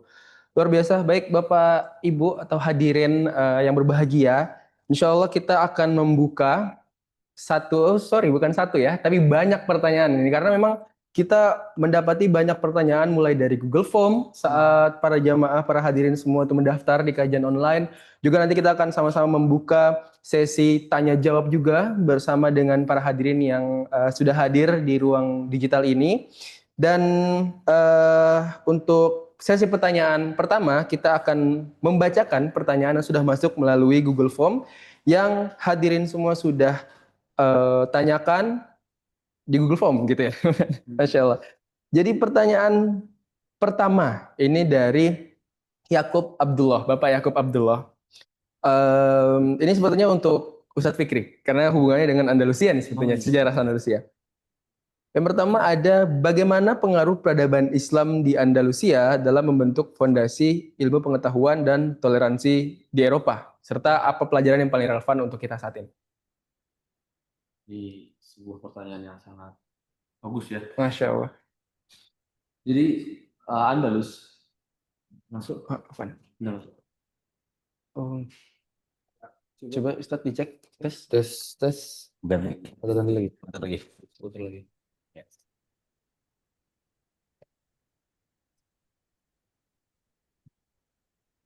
Ya. Tes. Masuk ya. Oke. Nah. Jadi lupa tadi pertanyaannya. Pengaruh peradaban Islam di Andalusia, membentuk fondasi ilmu pengetahuan. Iya, Masya Allah. Nah, pertama, fondasi untuk ilmu di negeri Andalus ini sangat kuat karena langsung dari raja. Jadi raja ini sangat konsen dengan ilmu, dan bahkan sebelum jadi raja Al-Hakam ini bahkan sebagai al-warraq, jadi tukang tulis. Anak raja begitu nulis, maka ilmunya tuh masya Allah beliau sangat banyak, dan bahkan beliau bukan hanya mengkhususkan dengan ilmu agama, nulisnya di banyak ilmu. Dan beliau ketika itu membuat sebuah kayak Baitul Hikmahnya Abbasiyah. Jadi kumpul tuh semua para ilmuwan kah atau para ulama untuk mulai meneliti di situ. Maka pondasinya itu sangat kuat. Dan dampaknya itu akan menyeluruh. Maka tadi kita katakan sampai anak raja atau keponakan raja Inggris datang minta untuk belajar di kaum muslimin. Karena itu kan berarti kan sudah menunjukkan begitu hebatnya ilmu yang ada di kaum muslimin. Dan toleransinya Masya Allah. Bahkan dikatakan oleh Syekh Tariq As-Suwaidan, itu setelah pulang Tariq bin Ziyad dengan Musa bin Nusair dipanggilkan oleh Al-Walid. Suruh datang ke Syam. Balik. Kemudian berhenti dulu di Cordoba, kemudian Cordoba dijadikan ibu kota yang asalnya itu bukan Cordoba, Toletila ataupun Toledo. Awal itu ibu kotanya Toledo, tapi pindah ke Cordoba. Kemudian setelah itu apa? Diberikanlah ketika itu ini punya anaknya kota Syah yang tadi sudah dikatakan peternakan ini. Kemudian apa? Sisanya? Oh, yang ini punya si fulan, ini semua di amanah yang tadi sudah diberikan, kemudian langsung diberikan kekuasaan kepada Abdul Aziz bin Musa. Setelah itu baru Musa bin Nusair dengan Tariq bin Ziyad balik, dan kaum muslimin setelah pulang Tariq malah akhirnya masuk Islam. Karena melihat ada raja yang menunaikan janjinya. Masya Allah. Maka membuat mereka itu sangat mencintai Islam dan akhirnya masuk Islam. Maka berubahlah peradaban ketika itu. Masya Allah. Artinya memang pondasinya sudah sangat kuat di kalangan umat muslim sebelum masuk, bahkan sebelum masuk ke Andalusia ya Ustaz ya. Jadi mereka tuh bedanya Musa bin Nusair ini setiap masuk langsung menghadirkan ulama. Ah, Jadi gitu. Jadi masuk ke kota, misalkan anggap dari kita ke Cordoba, beliau maju lagi ke atas, tapi di Cordoba nggak akan ditinggalkan. Dipanggil ulama masukin situ, suruh dia jadi muftinya lah langsung mengajar langsung. Masya Allah. Ditinggalkan seorang ulama di sana. Makanya kuat. Ya, nah. Masya Allah. Insya Allah terjawab ya pertanyaan dari Bapak Yakub Abdullah. Untuk berlanjut ke pertanyaan kedua, ini pertanyaan pamungkas nih pertanyaan. Waduh. Oh, Atau pertanyaan ke sini yang terakhir nih. bukan. Bisa beberapa tadi kita juga nanti bakal ada tanya jawab di teman-teman yang ada di Zoom, Ustaz. Ini pertanyaan singkat tapi bagus banget, Ustaz. Apa nih? Kenapa kita harus ziarah ke Andalusia?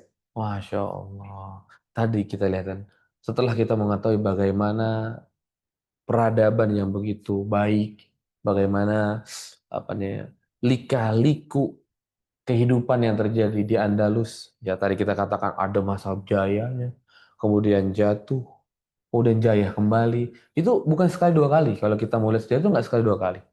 Dan maka ketika dengan hal ini maka kita sangat butuh untuk belajar di tempat gitu.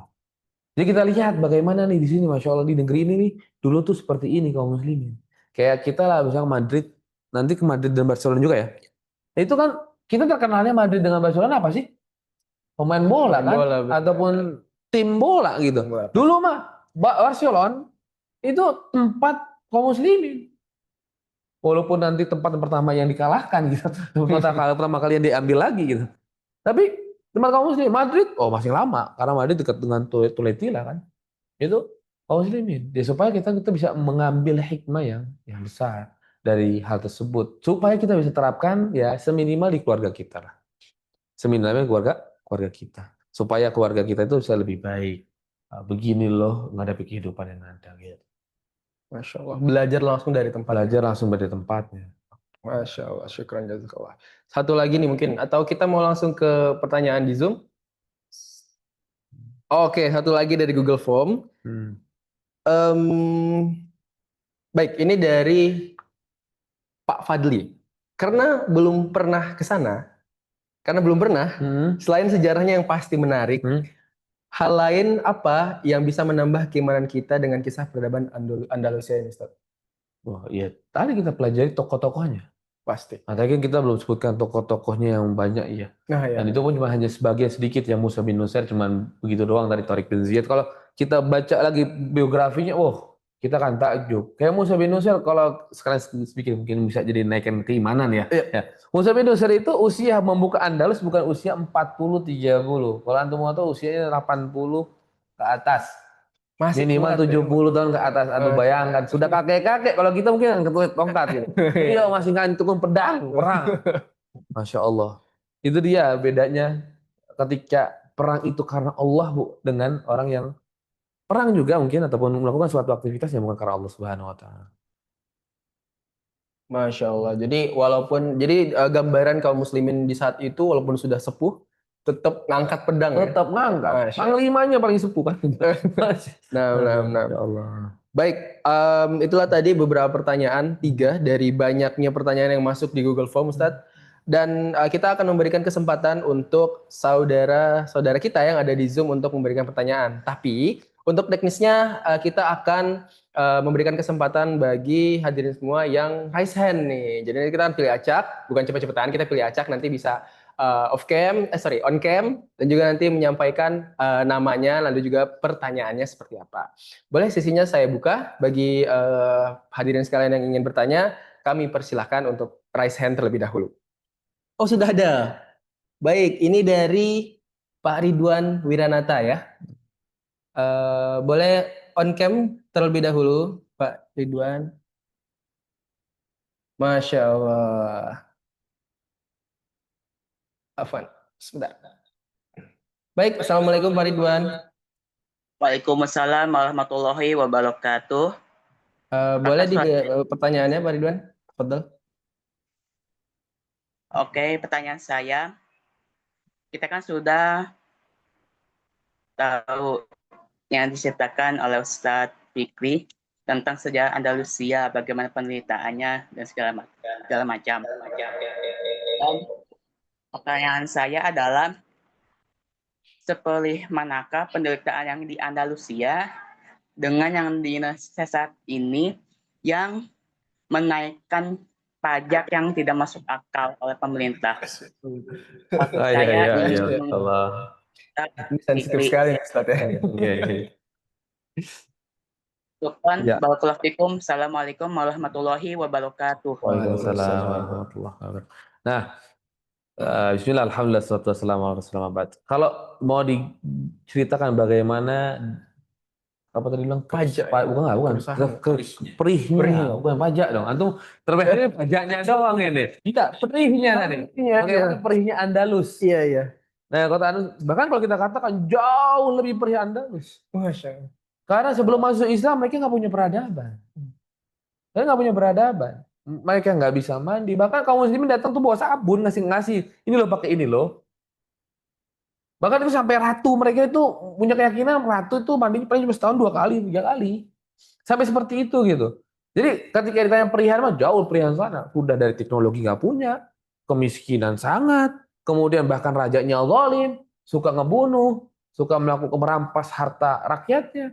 Maka jauh penderitaan lebih dari sana daripada di kita di Indonesia ini. Cuman ya emang mungkin sekarang sebagian kaum muslimin keberatan dengan masalah pajak yang ada. Tapi ya kalau mau dibandingkan dengan di Andalus sebelum masuk Islam, maka jauh Andalus lebih menderita ketika itu. Islam memerdekakan mereka. Barakallahu fikum. Masya Allah. Insya Allah terjawab ya. Ini kayaknya aku panggilnya Mas Ridwan nih tadi. Kayaknya masih muda juga nih. Masya Allah. Oke, baik. Ini ada satu pertanyaan lagi nih dari Kak Oda ya. Ini aku manggilnya Kak, Ibu, Bapak. Boleh on cam dulu. Biar kita bisa bertegur sapa ya di sini ya. Biar semakin semangat. Assalamualaikum. Waalaikumsalam. Sebelumnya mohon maaf belum bisa on cam. Oh iya. Oke deh. Boleh silakan pertanyaan. Ya, Assalamualaikum warahmatullahi wabarakatuh. Perkenalkan saya Oda, izin bertanya. Untuk kayak yang makanan itu milih-milih atau picky eater itu bagaimana cara menghadapi culture shock makanan di sana ya Ustadz? Kayak takutnya gampang nggak cocoknya gitu.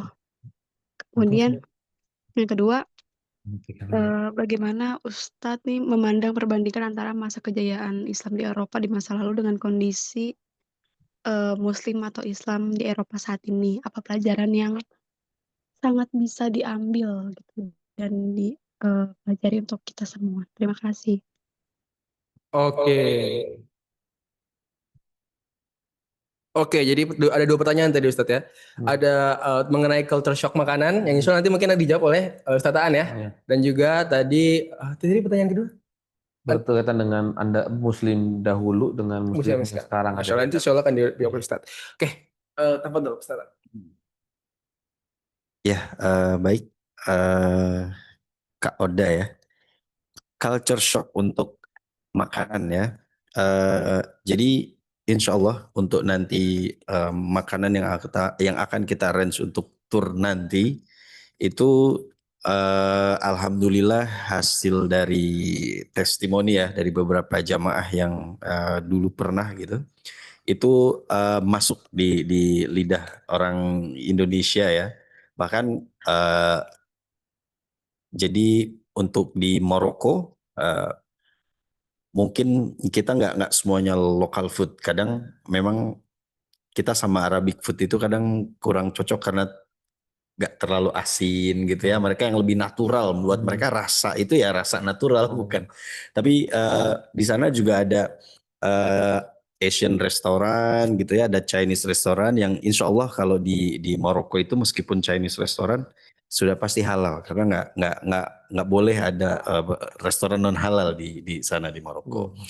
Kemudian begitupun untuk di Spanyol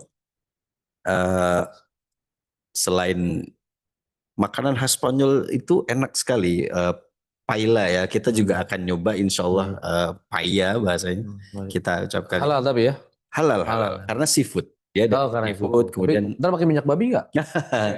Yang pemilik restoran juga Muslim. Alhamdulillah. Berarti yang makanan nanti juga dicari yang tempat yang pasti halal ya. Pasti, insya Allah itu memang sudah standar servis kita.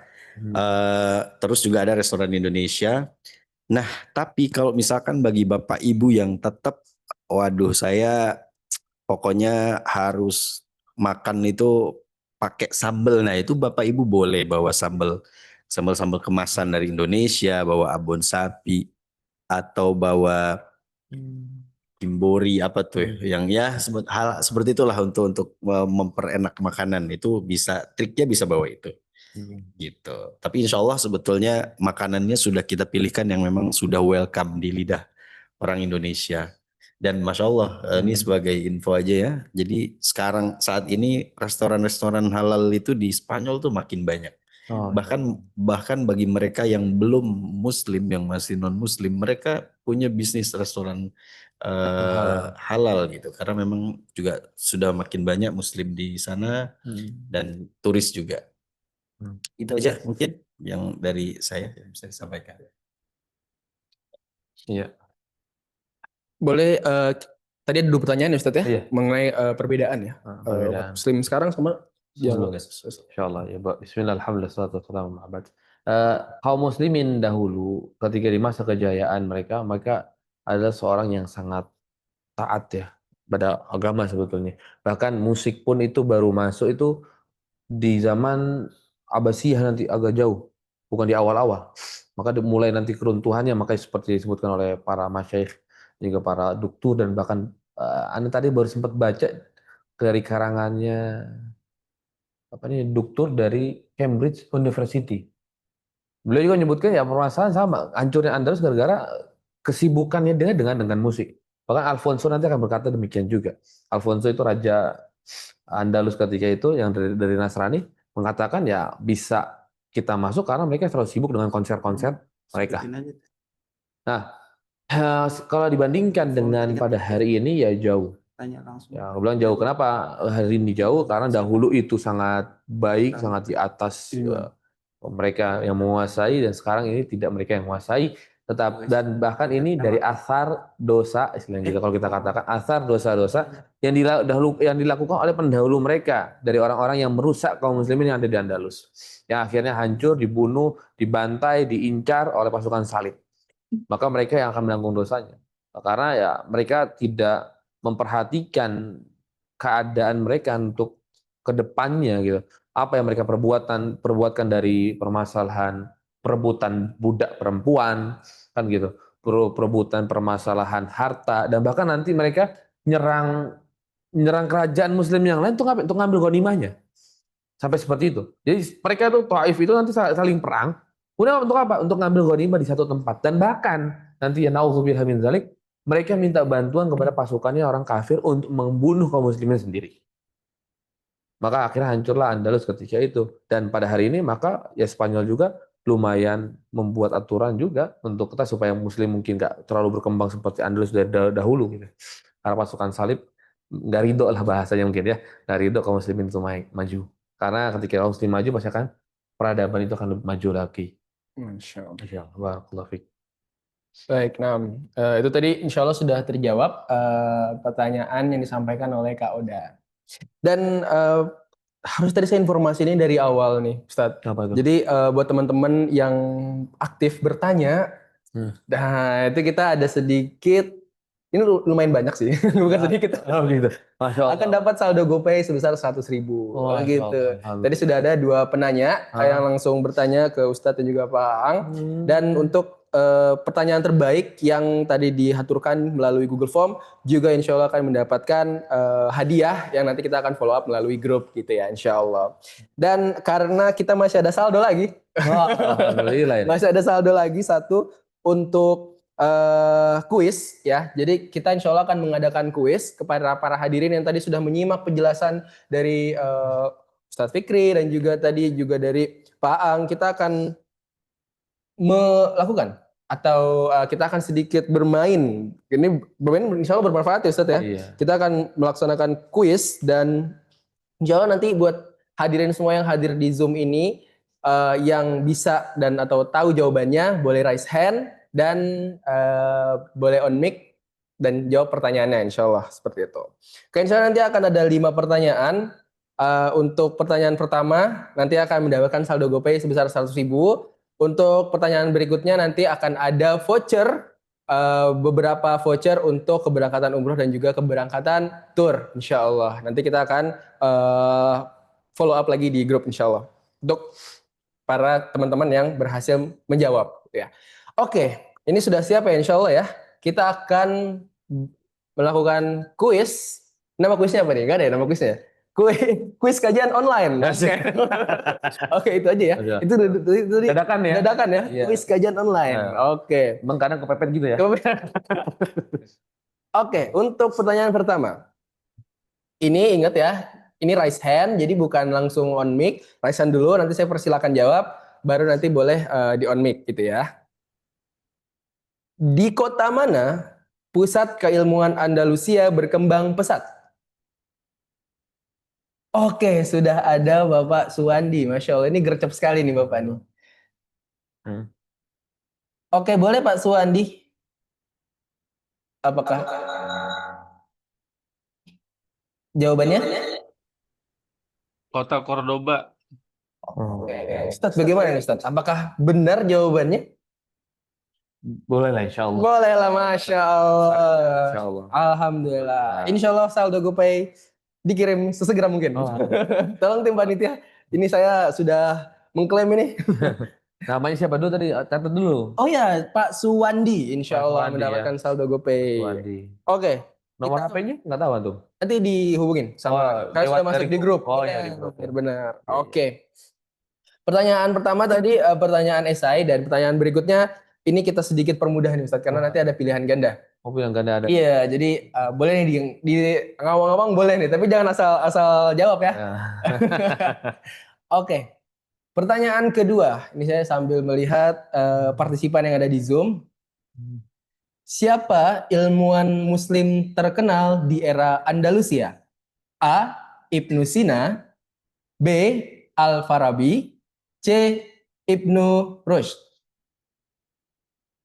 Oke, sudah ada Pak Angger Wisnu Aji. Masya Allah, ini antusiasnya luar biasa nih. Boleh, Pak? Jawabannya adalah? Cek. Masuk. Masuk ya. Tadi siapa? Gimana? Maaf. Ininya A. Ibnu Sina, B. Al-Farabi, dan C. Ibnu Rushd. Al-Farabi, Zat. Oke. Tadi Ibnu Firnas, Afwan. Tadi apa? Abbas bin Firnas. Gak ada. Ini pilihannya A. Ibnu Sina, B. Al-Farabi, dan C. Ibnu Rushd. Siapa ya? Masya Allah. Al-Farabi, Ustaz. Oke, apakah benar Ustaz? Al-Farabi. Masya Allah. Kenapa nih Al-Farabi nih? Ada apa tuh? Ada kedekatan dengan Al-Farabi atau bagaimana? Allah, Ustaz. Masya Allah. Nebak aja, Ustaz. Masih itu. Oke, jawabannya kurang Ya, tepat, kurang tepat, Bapak. ya. Jadi jawabannya C. Ibnu Rushd gitu. Berarti gimana dong? Kasih yang dijawab ini. Oh iya, tadi udah berpartisipasi juga ya. Apakah Panitia? mungkin ini? Belum dilempar tadi. Nggak lempar? Wah, gimana ini berarti ini? Berarti ini hadiah bonus. Ada bonus. Bonus ya untuk temennya Al-Farabi. Masya Allah. Bukan, Ustaz. Keren, Bapak. Makasih. Aman. Oke, ini pertanyaan ketiga, ini semakin panas ya. Ini kalau para hadirin semua kalau dengar hadiah memang seperti itu. Itu sifat dasar manusia kayaknya Ustadz. Kalau ada hadiah tuh mereka tuh semangat gitu. Semangat Masya ya. Allah. Oke, berarti kalau misalkan nggak ada yang bisa jawab atau jawabannya salah, nanti saya lempar gitu ya. Oke, ini jawaban ketiga. Pertanyaan ketiga. Andalusia berada di wilayah negara mana saat ini? Oke. A. Maroko, B. Spanyol, C. Italia. Wah, ini sudah ada banyak yang raise hand ini. Saya tadi nggak lihat lagi dalam pertanyaan ini. Ulang, suruh ulang berarti. Kayaknya mereka nggak mau turun tangan ini. Nggak mau turun tangan ya? Masya Allah. Gimana panitia? Yang mana? Oriza. Pak Oriza. Bu Oriza, oke. Boleh, Ibu Oriza. Aku ulangi pertanyaannya sekali lagi ya, Bu. Andalusia berada di wilayah negara mana saat ini? A. Spanyol. Maroko, B. Spanyol, C. Italia. Spanyol. Jawabannya. Spanyol. Oke, bagaimana Ustadz jawabannya? Ya sebagian sih benar sih. Antum salah juga mixnya. Ah, Bukan gimana? Spanyol doang. Bukan Spanyol doang, Portugal juga masuk bagiannya ini. Maroko Tapi juga gitu ya? Maroko enggak sih. Dari Oke. hitung Andalus dia. Tapi jawabannya jawabannya salah? bisa Islam. Alhamdulillah. Pokoknya Masih. A sama C salah jelas. Oh, sama sih salah benar? Iya, Itali sama Maroko. Maroko. Iya, itu salah. Spanyol Berarti insya Allah. Spanyol. Alhamdulillah. Alhamdulillah Dapat ya. rezekinya berarti. Rezeki gue ya. Alhamdulillah. Barakallah. Oke, ini masih ada 2 pertanyaan lagi. Kencangkan sabuk pengaman. Teman-teman semua. Ini masih ada. Turunkan dulu berarti ya. Resahan ya. Oke, satu lagi aja ternyata. Oke, karena kita mengingat waktu juga ya. Karena oke, kita lanjut pertanyaan berikutnya. Apa sebutan era kejayaan Islam di Andalusia? A. La Conquista. Ini saya agak maaf nih, kalau pronunciation-nya agak kurang. Oh gitu ya. La Conquista. Benar, Ustaz? Iya. La Conquista. Nah, ini apa gimana? Betul. Ya la conquista. Oke. Nah. B. Al-Andalus atau C. Reconquista. Oke. Ini ada Pak Ridwan lagi nih. Masya Allah, ini Pak Ridwan aktif Nggak sekali. boleh berarti nih ya. Udah dapat hadiah. Dapat tadi. Enggak berarti enggak apa. Kita sama kan? Kita berbagi ya. Ina. Ada Ibu Ina. Masya Allah, Ibu Ina. Mari Ibu kita- Ina juga. Boleh. Oh, belum. Belum. Dia Google Form kan? Ada nama Ina. Oh iya. Benar. Oh, Ibu Ina luar biasa aktif sekali. Masya Allah. Bagaimana Pak Panitia? Boleh? Ini Ibu Ina raise hand. Tapi udah dapat Udah dapat hadiah. Google Form. Google Form. Gak apa-apa ya. Beda sesi ya. Masya Allah. Oh, berarti dapat langsung 2 nih ya. Oh, alhamdulillah rezekinya berarti Ustaz ya. Iya. Oke. Ibu Ina, saya ulangi lagi pertanyaannya sekali lagi. Apa sebutan era kejayaan Islam di Andalusia? A. La Conquista, B. Al-Andalus, dan C. Reconquista. Jawabannya adalah Oh, Ibu, maaf masih di mute sepertinya. Iya. Yang B, Al-Andalus. Oke, benar Ustaz, Masya Allah. Benar, jelas ya. Jelas sekali ya, Masya Allah. Alhamdulillah, syukran Ibu Ina. Insya Allah kami dapatkan hadiah ya dari tim dari Munatur. Alhamdulillah. Nah, ini boleh guys, anak kasih satu pertanyaan nih dari Ana nih. Boleh dong. Ini kita ketir tim panitianya. Iya, kita nanya dulu, boleh enggak nih? Boleh dong. Soalnya biar agak sulitan dikit gitu pertanyaannya Oh, kan. boleh, Antum boleh. pikir, Masya Allah ini mudah-mudah banget ya. Boleh banget. Ya, kalau sudah boleh lah kita ini ya. Iya, boleh. Ya, mungkin sebelum itu dengarkan ya. Tadi kita sebutkan berkaitan dengan sebuah suku. Ya akhirnya. Di awal itu sebuah suku yang masuk ke kota Andalus yang akhirnya namanya jadi Andalus gitu. Dan sukunya itu ada 2 pendapat ulama lah. Saya 2 pendapat ulama. Ini satu dari sini, satu dari sana. Tolong sebutkan nama sukunya dan juga dari 2 asal itu. Oke, itu susah sih. Masya Allah. Ayo, siapa yang bisa? Oh, tapi banyak yang angkat tangan juga. Masya Allah, Ustaz. Ini ada Ibu Oriza tadi sepertinya belum ya? Ibu Oriza ya, tadi Pak Suwandi sudah, Ibu Ina sudah. Boleh kita ke Ibu Oriza dulu nih. Ini, ya Ibu. Silakan, Ibu.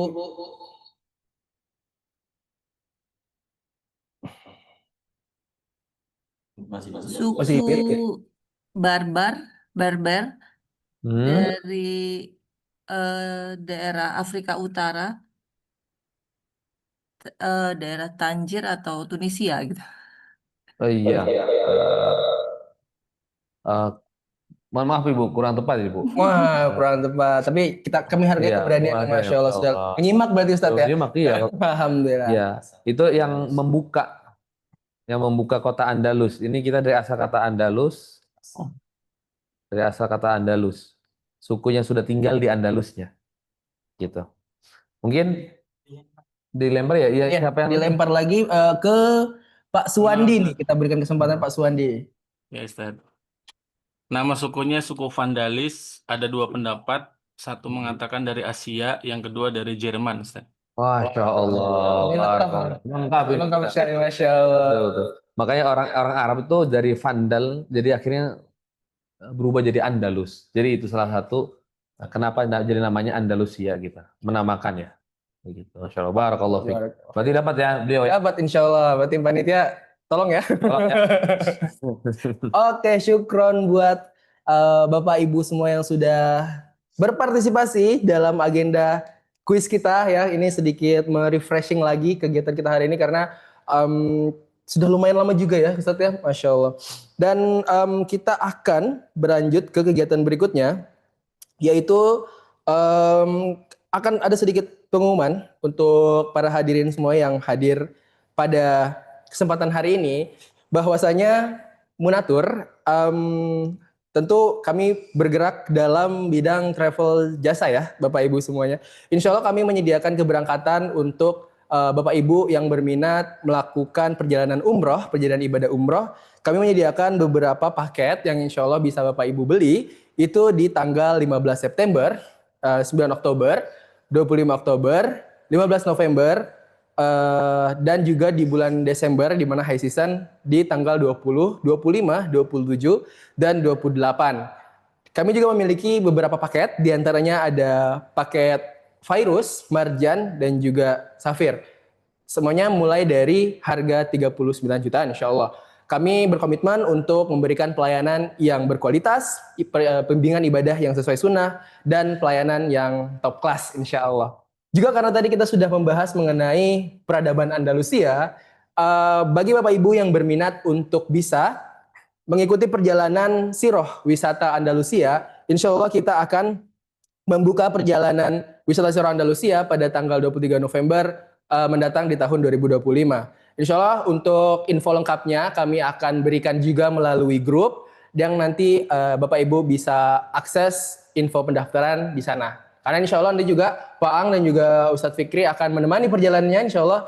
Jadi nanti akan dibahas lebih lanjut lagi di tempatnya di Maroko dan juga di Spanyol mengenai peradaban Andalusia. Insya Allah di sana gitu ya. Dan kami juga menginformasikan mengenai paket-paket lainnya, yaitu ada Uzbekistan, di mana ini keberangkatan di tanggal 17 Oktober dan juga 7 November. Lalu juga ada keberangkatan Jepang, destinasi Jepang, yaitu di tanggal 2 Oktober, dan juga ada destinasi Balkan di 9 Desember 2025. Dan kami informasikan juga bahwasanya paket wisata halal tour di Munatur Wisata yang paling best seller itu kami ada di Jejak Rasul 3 negara Bapak Ibu. Jadi nanti kita insya Allah akan berkunjung ke 3 negara yaitu Mesir, Palestina, dan juga Jordania. Insya Allah keberangkatannya ada available di tanggal 23 November, 7 Desember, dan 11 Januari. Yang 11 Januari insya Allah khusus periode Isra Mi'raj. Dan juga kami menyediakan berbagai macam tiket keberangkatan maskapai domestik maupun juga internasional, pilihan perjalanan maupun tiket grup semua tersedia insya Allah. Jadi buat Bapak Ibu yang ingin umroh dan juga Bapak Ibu tertarik untuk bisa mendalami lebih lanjut kisah peradaban Andalusia, boleh banget untuk bisa ikut perjalanan wisata Siroh Andalusia bersama dengan Ustadz Fikri. Insya Allah. Masya Allah. Nggak terasa nih Ustadz, kita sudah di penghujung acara, benar. Tapi saya informasikan terlebih dahulu kembali lagi bahwasanya kajian-kajian berikutnya akan tersedia dengan tema yang lain tentu saja. Kita akan membuka banyak pengalaman atau membuka banyak wisata-wisata, sejarah-sejarah di antaranya ada Palestina mungkin nanti insya Allah. Intinya nanti teman-teman, Bapak Ibu bisa stay tune di grup untuk mendapatkan informasi kajian berikutnya. Dan insya Allah akan dilaksanakan gratis dan juga via online lagi seperti itu. Dan tidak terasa kita sudah berada di penghujung acara. Alhamdulillahirrahmanirrahim, kita telah bersama-sama mendengarkan kajian yang sangat bermanfaat insya Allah yang disampaikan oleh kedua narasumber yang luar biasa kita, Ustadz Muhammad Fikri Hila BMAG dan juga Pak Ang, yang insya Allah membuka cakrawala pengetahuan kita mengenai peradaban Muslim di Eropa zaman dulu ya, satu Andalusia. Tadi sudah jelaskan bahwasanya ternyata kondisi Andalusia dulu sangat luar biasa buruk ya Ustadz ya, sebelum datangnya Muslim, lalu juga ada pionir ya kebangkitan Andalusia, bagaimana perpustakaan dimaksimalkan sebagai pondasi kuat peradaban Muslim gitu ya sampai jaya-jayanya. Lalu juga bagaimana tokoh-tokoh disebutkan tadi sempat disampaikan Abbas Ibnu Firnas gitu ya. Ya, menjadi manusia pertama yang bisa terbang, Masya Allah. Juga sempat dikatakan sebagai dukun ya. Iya, dukun itu. Masya Allah. Padahal itu ilmu pengetahuan yang sebenarnya bisa dipelajari gitu. Dan alhamdulillah akan banyak juga pengetahuan-pengetahuan lainnya yang insya Allah kita akan sampaikan di kajian-kajian berikutnya. Maka dari itu jangan sampai Bapak Ibu terlewatkan karena informasi semuanya ada di grup yang saat ini Bapak Ibu sudah masuki. Seperti itu. Baik Bapak Ibu yang dirahmati Allah Subhanahu wa taala, semoga apa yang kita dapatkan menjadi ilmu yang berkah, bermanfaat dan mengantarkan kita pada ridha Allah Subhanahu wa taala. Sebelum saya tutup, mungkin kami minta izin untuk Bapak Ibu on cam karena kita akan melakukan sesi foto bersama di Zoom di ruang digital ini gitu. Boleh kita on cam dulu Bapak Ibu.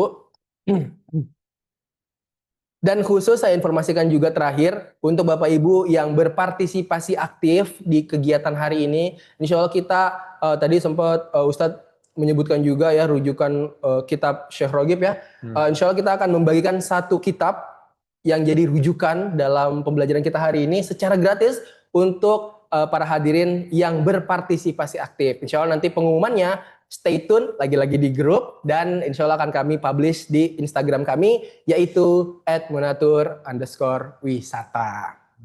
Oke baik, kami persilakan sekali lagi Bapak Ibu untuk mengaktifkan kameranya karena kita akan melakukan sesi foto bersama.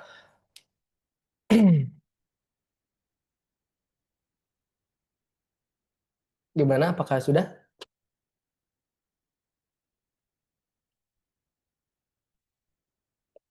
Kami informasikan untuk Bapak Ibu sekali lagi pada hadirin yang datang pada kajian online hari ini untuk mengaktifkan kameranya agar kita bisa melakukan sesi dokumentasi foto bersama dengan Ustadz Fikri dan juga Pak Ang insya Allah. Oke boleh, panitia sudah siap? Oke baik. Kita tunggu sebentar lagi. Bagi Bapak Ibu yang belum mengaktifkan kameranya, kami mohon untuk mengaktifkan kamera sebentar saja ya. Untuk kita bisa melakukan sesi foto bersama. Biar kenang-kenangan juga ya Bapak Ibu. Nanti kita akan kirim fotonya di grup. Insya Allah. Oke baik. Kita bisa foto ya. Oke dalam hitungan 3, 2, 1. Boleh lihat ke kamera masing-masing. Sekali lagi dengan gaya terbaiknya ya. Masya Allah. Mungkin kalau gaya laki-laki begini Ustaz ya. Apalagi. Oke, 3, 2, 1. Oke, baik. Syukron, jazakallah khair bagi Bapak Ibu hadirin semua yang sudah hadir. Pak Ang dan Ustadz Fikri, terima kasih banyak sudah meluangkan waktunya dari Jonggol ke sini. Luar biasa jauh-jauh. Alhamdulillah. Untuk memberikan ilmu yang sangat bermanfaat untuk kita semua. Alhamdulillah, mari kita tutup majelis ini dengan doa kafaratul majelis. Subhanakallahumma bihamdik asyhadu an la ilaha illa anta dan kita tutup dengan membaca hamdalah alhamdulillahirabbil alamin. Wassalamualaikum warahmatullahi wabarakatuh. Waalaikumsalam warahmatullahi wabarakatuh. Syukran Ustadz.